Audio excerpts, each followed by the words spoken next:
से ना रुके हम, मर्जी से चले हम, बादल सा गरजे हम, सावन सा बरसे हम, सूरज सा चमके हम, स्कूल चले हम, स्कूल चले हम।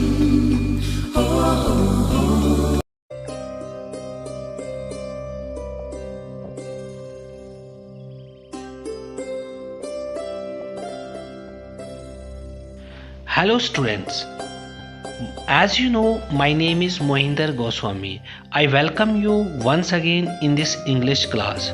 Students, I have decided today to discuss a lesson with you from the class 7th, and it is a very beautiful poem Window, which is written by Wes Maggie. Students, as we have already discussed with you two important lessons from your book. Lesson number 1, Markhor, which we completed in 2 parts. And another lesson which we have discussed is Lal Dad. Students, as you know, in your unit test 1, there is also important poem, and that is Windows. So, we are going to discuss. So, let's start the poem. Dear students, before starting the beautiful poem, you need to observe this picture.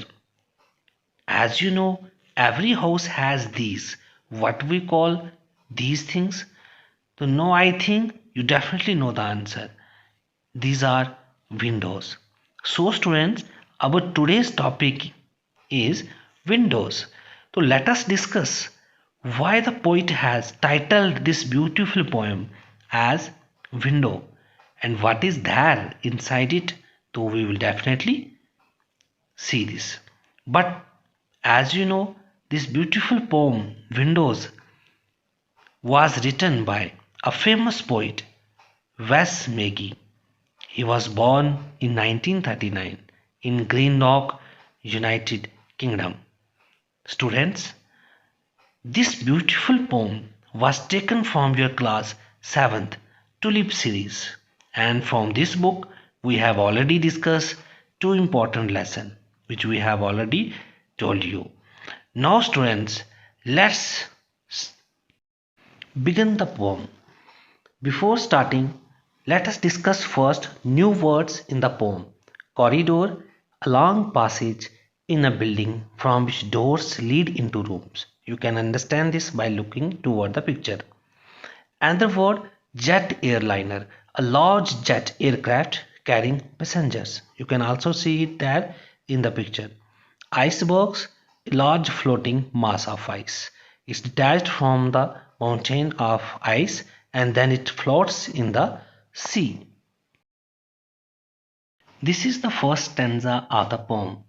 On the way to my classroom, I walked down the long corridor, past the hundred of books, their pictures, jackets, colorful and bright, each one a window onto worlds I have never visited.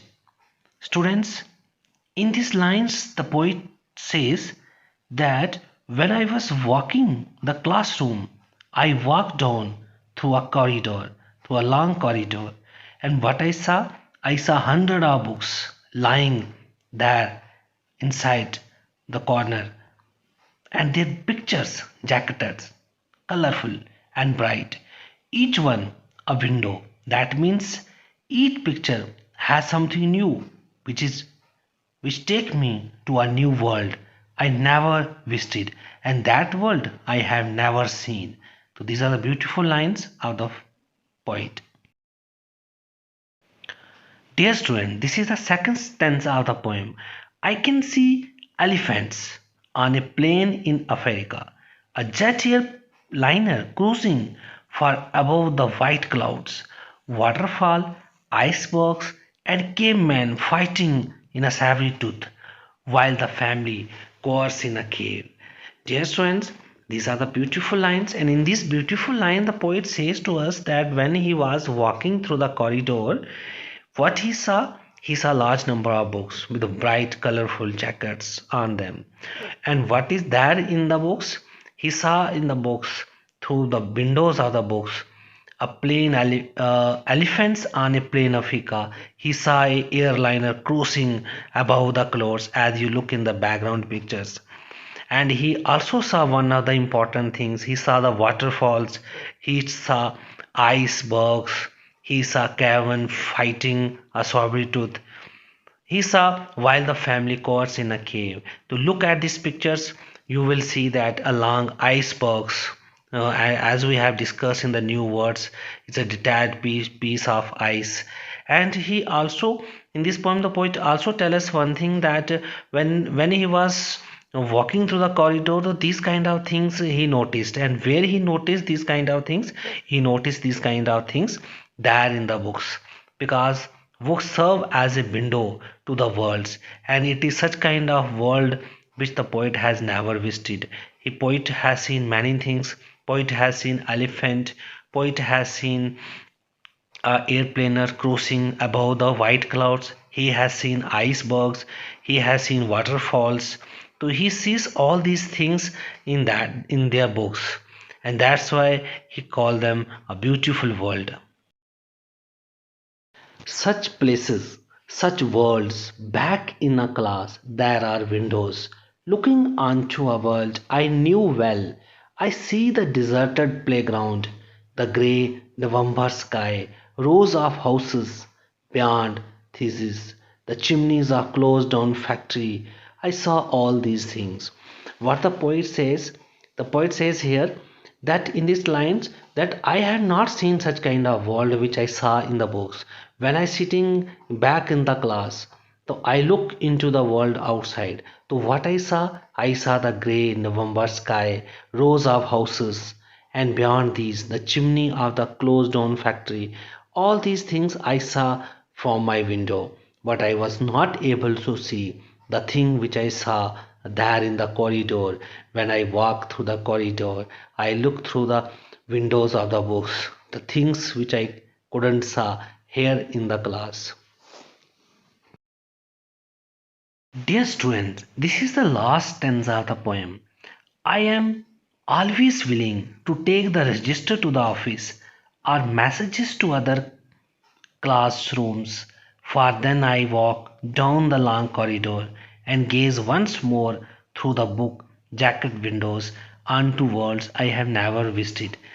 What the poet is saying in this line, the poet says in this line that I always ready to do anything so that I got an opportunity to again visit the area of the corridor so that I can see the books lying there in the corners, and I can also go through once again to the world, that world I have never visited. That means I just got a chance to go again, whether it to take the register to the office or to send the message to the other class. So students, we have completed this beautiful poem, and this poem describes the desire of a child. It is in the form of wishes of a child which he wants to fulfill. Now let us discuss the summary of the poem. The poem Window is written by Vas Megi. The poem is about a student who walks down the long corridor and sees different things. He sees colorful pictures, covers of books, and animals of the places he had never visited. The poet tries to bring out the feeling of a student about the classroom and its surrounding. The student looks onto the worlds through a window he has never visited, where he sees white clouds, icebergs, waterfalls, and many other things. He is always willing to carry the messages or register to other classrooms or office, as it gives him a chance of seeing these things repeatedly. So let's discuss now textual questions. The first question, where does the speaker walk? So as we have discussed in the poem, the speaker walks down the long corridor on the way to his classroom. As far as second question is concerned, what view does he get from the window of the classroom? Is it dull or exciting? Pick out the words in support of your answer. From the window of classroom, the poet saw a familiar view. It was dull, as it had deserted playgrounds, rows of houses, and chimneys of closed-down factories. This is question number 3. Why does the family cower in a cave? The family cowers in a cave because of the fear of becoming prey to a saber tooth, a kind of snow leopard. You can also call it white cat because they are saving the family, and that's why the family fear that they become a prey to this wild animal. Why is the playground deserted? The playground looks deserted because there is no one moving on the ground. Children are busy in classrooms and it is cold outside. That's why the poet says that when he looked outside the window, he saw everything dull, as it is playground which looks desert, rows of chimneys, and he also saw the factory, the chimney of which was not working. It is in a stopped position. So that's why everything become dull to him. That's why he called it the playground looks deserted, because all the students were at that time there in the class. Question number 5. Name the things which the speaker sees in stanza 3.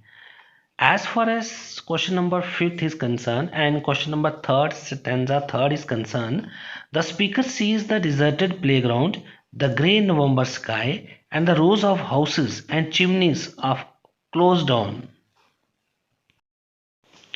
Question number 6. Why is the speaker willing to take the register or messages to the office and the classroom? The speaker is willing to carry a register or messages to the office or classroom because it gives him a chance of seeing the exciting things again and again. Because whenever he walked through the corridor, he saw a large number of books there, and in that books he saw the pictures of the worlds which he had never visited, and that's why he becomes very curious to go again and again to the corridor, so that he got a chance to look at those pictures once again. Who is I in this poem? So as far as the question number 7, which is the last question, is concerned, I is the speaker of the poem and the speaker is a student. This is language work, so you can work on it by yourself. You have studied the poem and now it's your turn to fill all these gaps. I have already filled, but first you open your textbook and see the gaps there and try to fill, and then again come watch the video and see the answer, whether you have filled it completely or you may have committed some kind of mistakes. So you need to do this. It is self exercise. Now the last part.